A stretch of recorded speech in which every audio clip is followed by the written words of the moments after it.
IPL చరిత్రలోనే చెత్త record.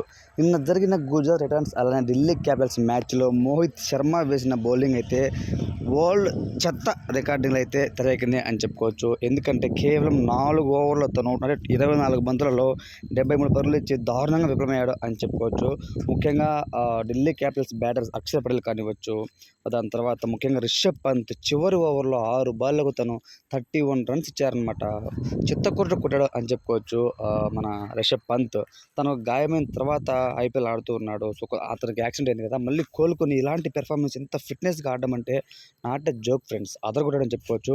అందులోనూ last year purple cap award మా మోహిత్ శర్మకి వచ్చింది. సో అంత మంచి బౌలర్. లాస్ట్ మూమెంట్లో స్వింగ్స్ వేస్తూ ఉంటాడు, కొంతవరకు స్లోయర్ బాల్స్ వేస్తూ ఉంటాడు, దాని తర్వాత బౌన్స్ చేస్తూ ఉంటాడు. అతను బౌలింగ్లో 31 రన్స్ కొట్టడం అనేది మామూలు విషయం కాదు.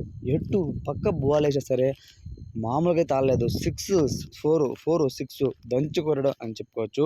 యాక్చువల్గా ఈ యొక్క రికార్డు వరల్డ్ చెత్త రికార్డు ఏంటంటే 4 ఓవర్స్లో 70 రన్స్ ఇచ్చారన్నమాట బాసిల్ తంపి సన్ రైజ్ తరపున. సో ఆ రికార్డ్ని మోహిత్ శర్మ బ్రేక్ చేశాడండి. కేవలం 4 ఓవర్లో 73 రన్స్ ఇచ్చాడు. ఆ యొక్క రికార్డు ఇప్పుడు మోహిత్ శర్మ పేరిట ఉంది. మోహిత్ శర్మ అయితే భయపడిపోయాడు అని చెప్పుకోవచ్చు. ఆ విధంగా విరోచితగా ఇన్నింగ్స్ ఆడాడనమాట రిషబ్ పంత్. సో తద్వారా చివరిలో 4 రన్స్ తేడాతో అయితే ఢిల్లీ క్యాపిటల్స్ గెలిచింది. రిషబ్ పంత్ దాని తర్వాత ఢిల్లీ క్యాపిటల్స్ బౌలర్స్లో కూడా నాట్ ఎక్కువ తన రన్స్ ఇచ్చినప్పటికీ కూడాను కొంతవరకు అయితే కరెక్ట్ చేశారనమాట. లాస్ట్ ఫీల్డర్స్ ఎవరైతే ఢిల్లీ క్యాపిటల్స్ పక్క క్రిస్టన్ స్టబ్స్ భయంకరంగా 2 బౌండరీలు అయితే తనైతే ఆపడం జరిగిందనమాట.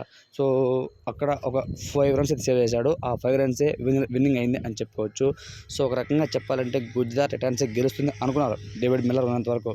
ఎప్పుడైతే మిల్లర్ అవుట్ అయిపోయాడో లాస్ట్ రషీద్ ఖాన్ పోరాడినా సరే విజయాన్ని దక్కించలేకపోయాడు. కాకపోతే ఓవరాల్గా ఓడిపోవడానికి మెయిన్ కారణం అయితే మోహిత్ శర్మ అని చెప్పుకోవచ్చు. తను చేసే చివరి ఓవర్లో 31 రన్సే మెయిన్ కారణంగా ఉందన్నమాట. సో కాబట్టి తను చేసిన ఈ యొక్క వర్స్ట్ రికార్డ్ తెరకెక్కింది అని చెప్పుకోవచ్చు.